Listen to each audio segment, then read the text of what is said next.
বাংলা বাংলা মানে কি যদি গোটা দেশবাসীর কাছে জিজ্ঞেস করা যায়, অনেকেই আউট অফ রিফ্লেক্স বলে ফেলবে এডুকেশন, ইন্টেলেক্ট এবং কালচার। একসময় কিন্তু এটা কোনো এক্সাজারেশন ছিল না। বাংলা একসময় ভারতকে দিয়েছে বিভিন্ন রকমের টিচার্স, থিঙ্কার্স, রিফর্মার্স। কিন্তু আজকের বাংলায় দাঁড়িয়ে এডুকেশনের দিকে তাকালে একটা আনকমফোর্টেবল প্রশ্ন উঠে আসে, আমরা কি সত্যিই শিক্ষা দিচ্ছি নাকি শুধু সার্টিফিকেট বিলি করছি? এই আলোচনা কিন্তু কোনো নস্টালজিয়া নয়, এটা কোনো পার্টি স্পেসিফিক প্রপাগান্ডাও নয়। বাংলার শিক্ষা ব্যবস্থা কোথায় দাঁড়িয়ে আছে, কেন দাঁড়িয়ে আছে, আর এর ফল সমাজে কিভাবে পড়ছে। কিন্তু ভিডিওটি শুরু করার আগে আপনাদের কাছে রিকোয়েস্ট, ভিডিওটি লাইক করুন, সাবস্ক্রাইব করুন চ্যানেলটাকে এবং অবশ্যই শেয়ার করুন নিজের বন্ধু বান্ধবদের মধ্যে এবং ফ্যামিলির মধ্যে। আমরা তো এই কথাটা অনেকটাই শুনেছি যে বাংলার শিক্ষা ব্যবস্থার আজ বেহাল দশা। কেন সেই জিনিসটাও জানা যাক এবং প্রত্যেকেই জানুক আপনার শেয়ার করার মাধ্যমে। তো চলুন শুরু করা যাক। Why West Bengal's education system is deteriorating? আজ বাংলায় প্রায় সব বাচ্চাই স্কুলে এনরোল্ড, মিড ডে মিল আছে, ইউনিফর্ম আছে, বিভিন্ন রকম স্কিম আছে। কিন্তু প্রশ্নটা আসে ক্লাসরুমের ভেতরের। 2011 সালে পশ্চিমবঙ্গে প্রায় ৭৯,৬০৮টি সরকারি এবং গভর্নমেন্ট এডেড স্কুল ছিল। 2025 নাগাদ এই সংখ্যাটাই নেমে এসেছে প্রায় ৬৯,৫০৪-এ। মানে এক দশকের একটু বেশি সময় প্রায় 10,000 স্কুল সিস্টেম থেকে হারিয়ে গেছে। স্কুল র্যাশনালাইজেশন, এনরোলমেন্টের ড্রপ, পপুলেশনের শিফট, এই কারণগুলোই বলা হচ্ছে মূল কারণ। কিন্তু গ্রাউন্ড রিয়ালিটি হলো স্কুল কমে যাওয়া মানে ক্লাসরুম কমে যাওয়া, ক্লাসরুম কমে যাওয়া মানে অ্যাক্সেস কমে যাওয়া, আর অ্যাক্সেস কমে যাওয়া মানে ড্রপ আউটের সংখ্যাটা বেড়ে যাওয়া। এইটার প্রভাব আমরা যদি পরীক্ষার ডেটাবেসগুলোতে দেখি তাতেও পরিষ্কার। 2011 সালে যেখানে হায়ার সেকেন্ডারি পরীক্ষায় বসেছিল প্রায় 6,55,000 ছাত্রছাত্রী, 2025 সালে সেই সংখ্যা নেমে এসেছে প্রায় 5,09,000-এ। মাঝে কি এই সংখ্যা বাড়েনি? হ্যাঁ, মাঝে কিছু বছর এই সংখ্যা বেড়েছে এবং 7 লাখ 7.5 লাখেও উঠেছে। কিন্তু প্রশ্নটা হচ্ছে 2011 সালে যদি 6,55,000 হয়, তাহলে আমাদের এক্সপেকটেশন 2025 সালে কি 5,09,000 হওয়া উচিত? সিমিলারলি সেকেন্ডারি বা মাধ্যমিকেও এই একই ট্রেন্ড। 2011 সালে প্রায় 10 লাখের কাছাকাছি স্টুডেন্ট যেখানে মাধ্যমিক পরীক্ষায় বসেছিল, 2025 সালে এই সংখ্যাটা প্রায় 9,69,000। এই সংখ্যাগুলো দেখাচ্ছে স্টুডেন্ট পাইপলাইনে উপরের দিকে যেতে পারছে না। একজন ক্লাস 5-এর ছাত্র যদি ক্লাস 2-এর প্যারাগ্রাফ না পড়তে পারে, বেসিক সাবট্রাকশন, অ্যাডিশন, মাল্টিপ্লিকেশনে ভয় পায়, তাহলে সে এইচএস পর্যন্ত পৌঁছবে, এই এক্সপেকটেশনটা করাই উচিত না। প্রবলেমটা অ্যাক্সেসে না, প্রবলেমটা লার্নিংয়ে। One of the main reason কেন আজকে বাংলার স্কুল ব্যবস্থা এইভাবে ভেঙে পড়েছে, that is the crisis of teacher. Education সিস্টেমের ব্যাকবোন হচ্ছে টিচার। কিন্তু বাংলায় টিচার মানে আজ শুধু শিক্ষক না, টিচার মানে মাল্টিপারপাস গভর্নমেন্ট স্টাফ। ইলেকশনের ডিউটি, সেন্সাস, সার্ভে, ভেরিফিকেশন, সবকিছু ডিফল্ট ম্যান পাওয়ার হচ্ছে স্কুলের বিভিন্ন রকম টিচারেরা। তার সবথেকে বড় উদাহরণ তো আপনারা দেখছেনই, আজকে এসআইআর এর সমীক্ষা চলছে, অলমোস্ট 2 মাস 3 মাস হতে চললো, আজকেও কিন্তু স্কুলের শিক্ষকরা নিস্তার পাননি। এই টিচার ক্রাইসিস কিন্তু শুধু কোনো পারসেপশন নয়, এর পেছনে হার্ড ডেটা আছে। ইউডাইস প্লাস 2024-25-এর ডেটা অনুযায়ী পশ্চিমবঙ্গে বর্তমানে 6,482টি সিঙ্গেল টিচার স্কুল আছে, অর্থাৎ একজনই টিচার যে কিনা গোটা স্কুলটি চালাচ্ছে। এবং এই স্কুলগুলোতে পড়ছে প্রায় 2,35,494 জন ছাত্রছাত্রী। মানে গড়ে একজন সিঙ্গেল টিচার স্কুলে প্রায় 36 জনেরও বেশি স্টুডেন্ট। এই সংখ্যাটা ন্যাশনাল অ্যাভারেজের থেকে অনেকটাই বেশি। অথচ এই একই সময় রাজ্যের ওভারঅল ছাত্র এবং টিচারের যে রেশিও তা প্রায় 29:1, যেখানে ন্যাশনাল অ্যাভারেজ কিন্তু 24:1, অর্থাৎ 24 জন ছাত্রছাত্রী পিছু একজন টিচার। এই প্যারাডক্স আরো ভয়ঙ্কর যখন দেখা যায় পশ্চিমবঙ্গে আবার প্রায় 3,812টি স্কুল আছে যেখানে স্টুডেন্ট একজনও নেই, কিন্তু সেখানে কাজ করছেন প্রায় 17,965 জন টিচার। এখান থেকে একটা জিনিস বোঝা যেতে পারে যে কোনো কোনো স্কুলে একজন টিচার গোটা স্কুল হ্যান্ডেল করছেন, আবার কোনো কোনো স্কুলে একটাও স্টুডেন্ট নেই কিন্তু প্রচুর টিচার আছে। একদিকে ওভারক্রাউডেড ক্লাসরুম এবং অন্যদিকে খালি স্কুল। এটা টিচারের শর্টেজ না, এটা টিচারের মিসম্যানেজমেন্ট।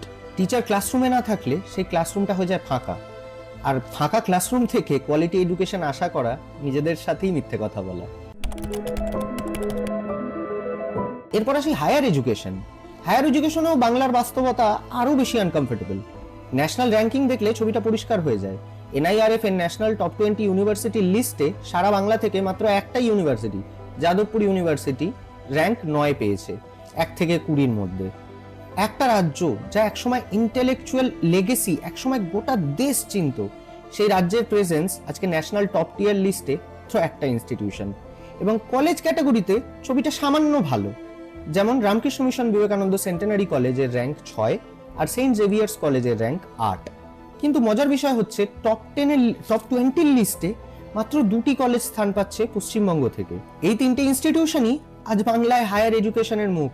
কিন্তু মজার বিষয় হচ্ছে যাদবপুর ইউনিভার্সিটি নিয়ে তো আবার অনেকেরই অনেক রকম প্রশ্ন থাকে, কিন্তু মাথায় রাখবেন এটাই একমাত্র ইউনিভার্সিটি যে এখনো পশ্চিমবঙ্গের মান রক্ষা করে চলেছে। আসল রাজ্যের বাস্তবতাটা কি জানেন? আউটডেটেড সিলেবাস, একদম কমজোর রিসার্চ ইকোসিস্টেম এবং ইন্ডাস্ট্রির সাথে কোনো লিঙ্কেজ নেই। অর্থাৎ একজন স্টুডেন্ট পাশ করে বেরোলে যে সে ইমিডিয়েটলি চাকরি পাবে সেই গ্যারান্টি নেই। এছাড়া সেমিস্টারের ডিলে, রেজাল্টের ডিলে, একাডেমিক ক্যালেন্ডারের কোনো ঠিক ঠিকানা নেই, যখন ইচ্ছা পড়া শুরু, যখন ইচ্ছা শেষ। এই সব কিছুই স্টুডেন্টদের কনফিডেন্স ভেঙে দেয়, যার ফলে পশ্চিমবঙ্গ থেকে গ্র্যাজুয়েট তো প্রচুর বের হয়, কিন্তু তারা এমপ্লয়েবল হয়ে ওঠে না। এরকমই একটা কেস স্টাডি আপনাদের আমি বলি। হায়ার এডুকেশনের ক্রাইসিসটা বোঝার জন্য জেলেট 2025-এর চেয়ে ভালো কোনো কেস স্টাডি হতে পারে না। জেলেটের মাধ্যমে ডিপ্লোমা স্টুডেন্ট ইঞ্জিনিয়ারিং এর যারা, তারা সেকেন্ড ইয়ারে ডাইরেক্ট এন্ট্রি পায় যদি তারা বিটেক করতে চাইতো, অর্থাৎ ব্যাচেলার্স ডিগ্রি নিতে চাইতো। অর্থাৎ এরা একাডেমিক্যালি ইনভেস্টেড স্টুডেন্ট। এবার আসি আসল কথায়। জেলেট 2025 হওয়ার কথা ছিল 15ই জুন 2025-এ, কিন্তু সেই এক্সাম সেই দিনে হলো না, ডিলে হলো, আবারও ডিলে হলো, আবারও ডিলে হলো, এবং সর্বশেষ পরীক্ষা নেওয়া হলো 18ই অক্টোবর 2025, অর্থাৎ প্রায় 3 থেকে 4 মাসের ডিলের পর। রেজাল্ট বেরোলো 17ই নভেম্বর, কাউন্সেলিং শুরু হলো 16ই ডিসেম্বর, এবং সেকেন্ড রাউন্ড অফ কাউন্সেলিং 22শে ডিসেম্বর, এবং ফাইনাল অ্যাডমিশনের ডেট দেওয়া হলো 26শে ডিসেম্বর 2025। এবার একটু থামুন। যে স্টুডেন্টের ভর্তি হওয়ার কথা ছিল অগস্ট সেপ্টেম্বরে, সেই স্টুডেন্ট ডিসেম্বরে এসে কলেজে ঢুকলো, আর তার প্রথম সেমিস্টার এক্সাম পড়লো, অর্থাৎ থার্ড সেমিস্টার এক্সাম পড়লো ফেব্রুয়ারি মাসে। মানে 6 মাসের সিলেবাস 2 মাসেরও কম সময় তাকে শেষ করতে হলো। কোনো বাফার নেই, কোনো ব্রিজ নেই, কোনো একাডেমিক ট্রানজিশন নেই। এটা ডিলে না, এটা স্ট্রাকচারাল ক্রুয়েলটি। এটা সেই সমস্ত স্টুডেন্টদের লাইফ নিয়ে ছেলে খেলা করা যারা ডিপ্লোমা কমপ্লিট করার পর ভেবেছিল ডাইরেক্ট ল্যাটারাল এন্ট্রি নিয়ে বিটেক করবে। তাদের জীবনটাকে প্রথম সেমিস্টারেই এসে ঘুরিয়ে দেওয়া হলো। অথরিটি ডিলে করলে স্টুডেন্ট অ্যাডজাস্ট করবে, এই মাইন্ডসেটটাই হায়ার এডুকেশন গভর্নেন্সের সব থেকে বড় ইনজাস্টিস।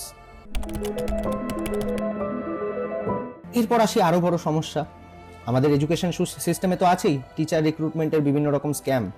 ওয়েস্ট বেঙ্গলে রিক্রুটমেন্ট স্ক্যাম কোনো আইসোলেটেড ঘটনা না, এটা একটা দশক লম্বা প্যাটার্ন, ডেকেড লং প্যাটার্ন। প্রথমে 2016-র এসএসসি, যার ফলে 26,000 শিক্ষকের চাকরি বাতিল, আপনারা তো দেখলেনই। সেটা ছাড়াও টেট 2014-র স্ক্যাম, যেখানে প্রচুর fake candidate, duplicate roll number, untrained teacher ঢুকে পড়ে সিস্টেমে। আরএলএসটি 2012 আজও ডিলে হয়ে আছে, ইনজাস্টিসের এটা একটা সিম্বল হয়ে পড়ে আছে, যেখানে ক্যান্ডিডেটের বয়স পার করে গেছে, কেরিয়ার নষ্ট হয়ে গেছে, কিন্তু জাস্টিস এখনো আসেনি। এছাড়াও পাহাড়ে জিটিএতে প্রায় 313 জন টিচারকে যে রিক্রুট করা হয়েছিল, সেটাও এক প্রকারের স্ক্যাম ধরা পড়ছে। লোকাল অটোনমির নামে বিভিন্ন রকম রুল বাইপাস করে এই সমস্ত টিচারদেরকে চাকরি দেওয়া হয়েছিল। এই 4টে কেস একসাথে দেখলে একটা জিনিস পরিষ্কার হয়, এটা কোনো করাপশন মানে স্ট্যান্ড আউট করাপশন না, এটা একটা ইনস্টিটিউশনালাইজড করাপশন। রিক্রুটমেন্ট যদি করাপ্ট হয় তাহলে ক্লাসরুমও করাপ্ট হবে, আর ক্লাসরুম যদি করাপ্ট হয় তাহলে রাজ্যের ভবিষ্যৎও করাপ্ট হবে। রিক্রুটমেন্টের পরেই আসে সিলেবাস, কারণ টিচার ঠিক না হলে যেরকম ক্লাসরুম ভেঙে পড়ে, সিলেবাসও যদি পলিটিসাইজড হয় সেক্ষেত্রে একজন ছাত্রের মাইন্ডসেট ভেঙে পড়ে। 2011 সালের পর থেকে বাংলার স্কুল সিলেবাসে কিছু গুরুত্বপূর্ণ রিমুভাল করা হয়েছে।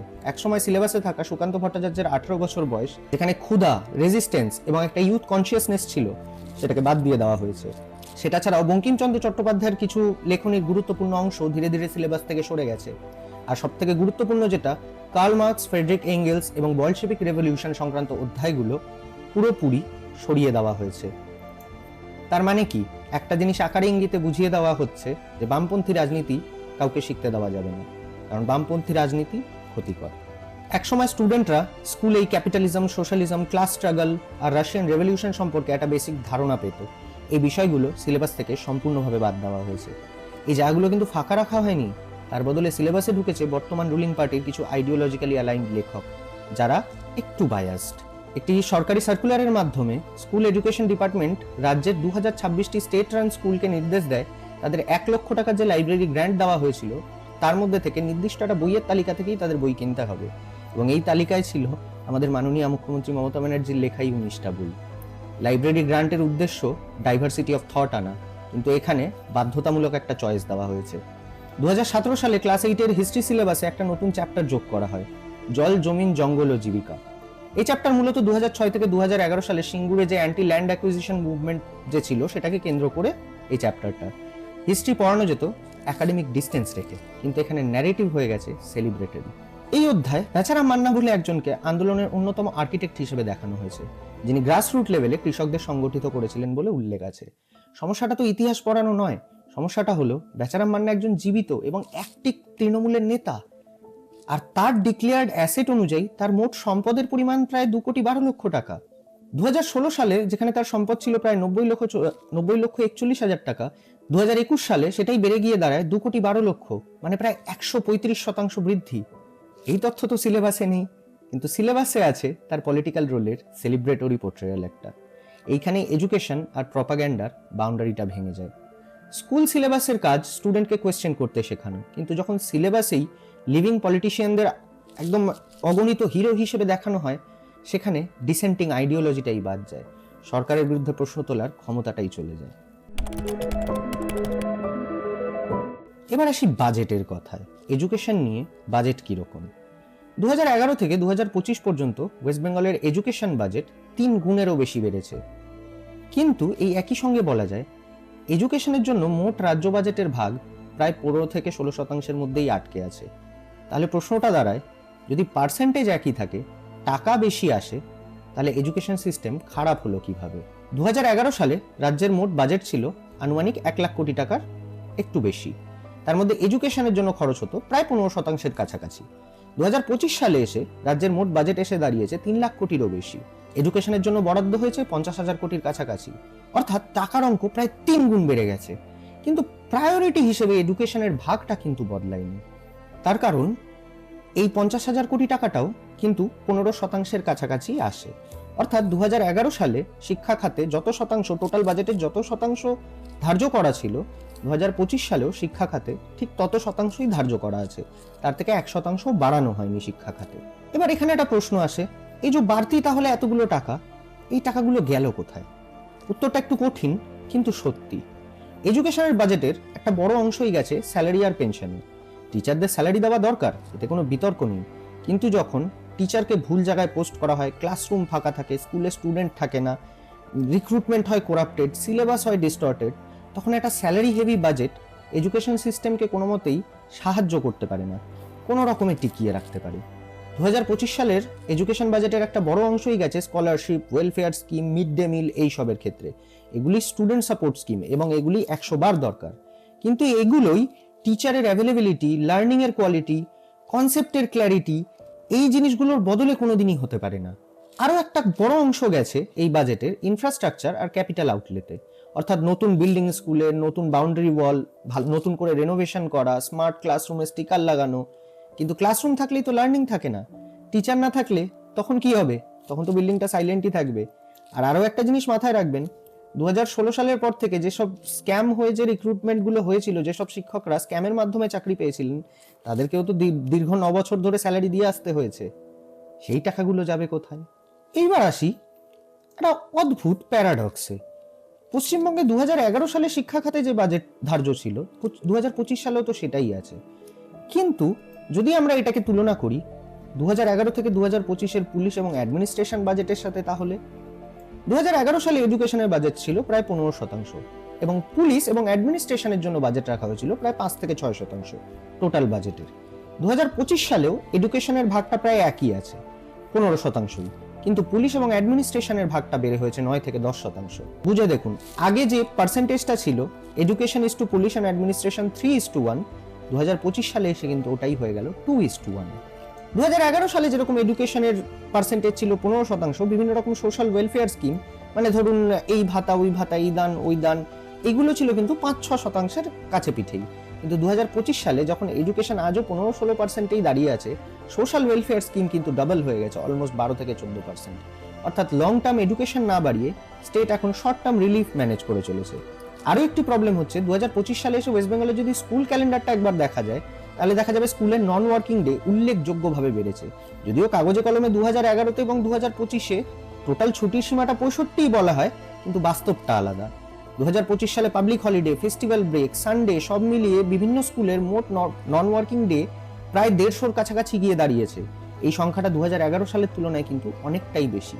মানে বছরের প্রায় অর্ধেক সময় স্কুলে পড়াশোনা কার্যত হয়ই না। এখন প্রশ্ন হলো, এই ছুটিগুলো কোথা থেকে এলো? 2011 সালের পর থেকে রাজ্য সরকার স্কুল ক্যালেন্ডারে অনেক নতুন স্টেট হলিডে যুক্ত করেছে এবং এরিয়া সেন্ট্রিক হলিডে, যেগুলো আগে কিন্তু স্কুল হলিডেতে ছিল না।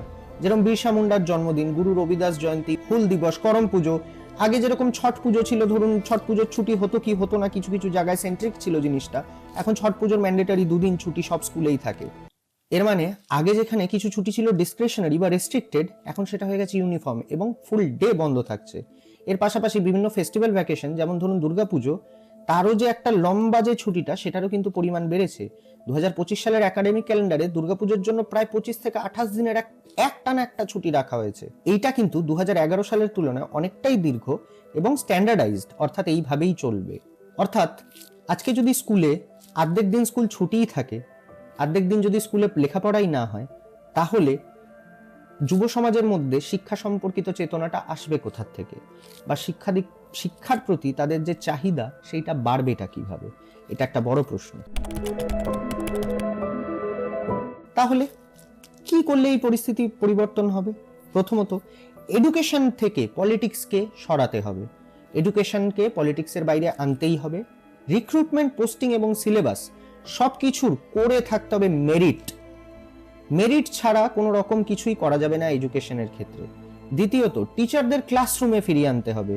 নন টিচিং যেসব ডিউটিগুলো আছে সেটা ড্রাস্টিক ভাবে ওনাদের কমাতে হবে, কারণ তাদের মূল কাজ কিন্তু হচ্ছে শিক্ষা দেওয়া, বাড়িতে বাড়িতে গিয়ে ফর্ম ফিল আপ করা না। ক্লাস 1 to 5 আরো ভালো করে লেখাপড়া শেখাতে হবে, কারণ ভিত যদি কারোর কাঁচা থাকে তাহলে কিন্তু সেই ভিতের উপর কোনোদিন বিল্ডিং দাঁড় করানো যায় না। চতুর্থত, হায়ার এডুকেশনে সিলেবাস আপডেট করতে হবে, রিসার্চ কালচার বাড়াতে হবে। আমাদের রাজ্যে রিসার্চের জন্য একজন রিসার্চে ফেলোশিপ কত টাকা পান সেটা আপনার চেনা জানা যদি কেউ পিএইচডি করছে এই মুহূর্তে থাকে, তাকে একবার জিজ্ঞেস করবেন, জানতে পেরে যাবেন কি পরিস্থিতিতে আছে আমাদের রাজ্যের রিসার্চ কালচার। এটা ছাড়াও ইন্ডাস্ট্রি লিঙ্কেজ না করলে কোনো রকম ভাবেই পশ্চিমবঙ্গ থেকে ব্রেন ড্রেনকে থামানো যাবে না।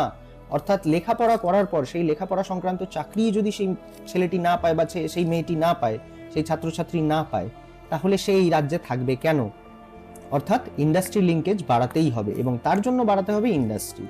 সেই নিয়ে ভিডিও অন্য কোনো একদিন করব। একটা জিনিস মেনে চলতে হবে, এডুকেশন কিন্তু কোনো চ্যারিটি না, এডুকেশন একটা ইনভেস্টমেন্ট। সবশেষে বলি, যখন একটা সিস্টেম বারবার ফেল করে, স্টুডেন্টরাও না ধীরে ধীরে নিজেদেরকে বদলে নেয়, কিন্তু ভুল রাস্তায়। আজ অনেক ছাত্রছাত্রীর কাছেই লার্নিংটা আর কোনো প্রায়োরিটি না। প্রায়োরিটি হলো কোনো রকমে পাশ করে যাওয়া। কনসেপ্ট না বুঝলেও হবে, মুখস্থ করে কোনো রকমে পাশ করে নিলেই হলো। স্কিল তৈরি, আজকাল স্কুলটা কোনো স্কিল তৈরি করার জায়গা না, জাস্ট একটা সার্টিফিকেট জোগাড় করার জায়গা। এই মাইন্ডসেট কিন্তু একদিনে তৈরি হয় না। এটা তখনই হয় যখন সিস্টেম দেখায় মেরিট কোনোভাবেই প্রোটেক্টেড হয় না, আর রিক্রুটমেন্ট কোনোদিনই ট্রান্সপারেন্ট হয় না, এবং একাডেমিক ক্যালেন্ডারের যে টাইম লাইন সেটারও কোনো ঠিক ঠিকানা থাকে না। ফলে স্টুডেন্ট শেখে শর্টকাটই হচ্ছে সব থেকে ভালো রাস্তা। এরপরে আসে ব্রেন ড্রেন। বাংলার ট্যালেন্ট তো প্রচুর প্রডিউস করে, কিন্তু সেই ট্যালেন্টকে আটকে রাখতে পারে না। বাংলার ভালো স্টুডেন্টরা আজকাল বাইরে চলে যায়, কারণ সেখানে মেরিটের ভ্যালিউ আছে। কারণ বাংলায় তো সিস্টেম আনপ্রেডিক্টেবল এবং কোনো রকমে সবকিছু টিকে আছে।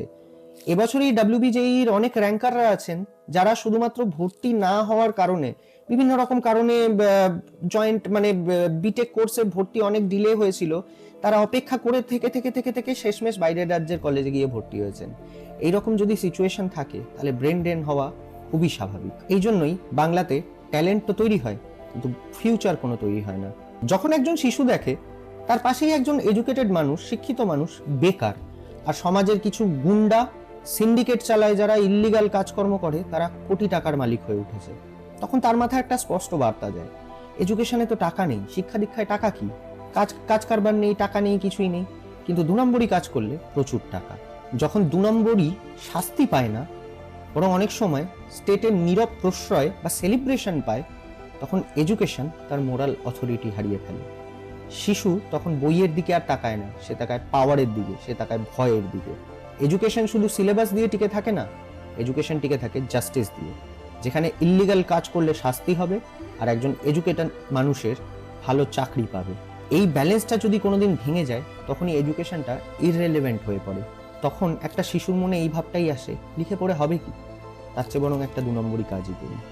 বাংলা একসময় ভারতকে শিক্ষক দিয়েছে, থিঙ্কার দিয়েছে, আইডিয়া দিয়েছে। একটা কথা ছিল, what Bengal thinks today, India will think tomorrow. কিন্তু আজ যদি এই সাইলেন্ট ক্ষয় চলতেই থাকে, তাহলে বাংলা শুধু নস্টালজিয়াতেই বাঁচবে। এডুকেশনের কোলাপস কিন্তু বিশাল শব্দ করে হবে না, ধীরে ধীরে হবে এবং চুপচাপ হবে। আর এই সাইলেন্ট ইরোশনই সব থেকে ডেঞ্জারাস। এবং এই কথাগুলো যদি আপনার আনকমফোর্টেবল লাগে, তাহলে বুঝবেন এই আলোচনাটা হওয়ার খুব প্রয়োজন ছিল। বলবেন আমাকে ভিডিওটা কেমন লাগলো এবং এডুকেশন আরও কিভাবে বেটার করা যেতে পারে, কি কি রাস্তা আছে, কমেন্ট করে আমাকে জানান। ভিডিওটা লাইক করুন, শেয়ার করুন এবং অবশ্যই চ্যানেলটাকে সাবস্ক্রাইব করুন, যাতে আমি আরও এরকম ধরনের ভিডিও ভবিষ্যতে বানাতে পারি। জানি না কতদিন পারবো, যা ভিডিও বানাচ্ছি মোটামুটি রোশানলে পড়ে গেলে চ্যানেল তো যাবেই, আমিও না চলে যাই। নমস্কার।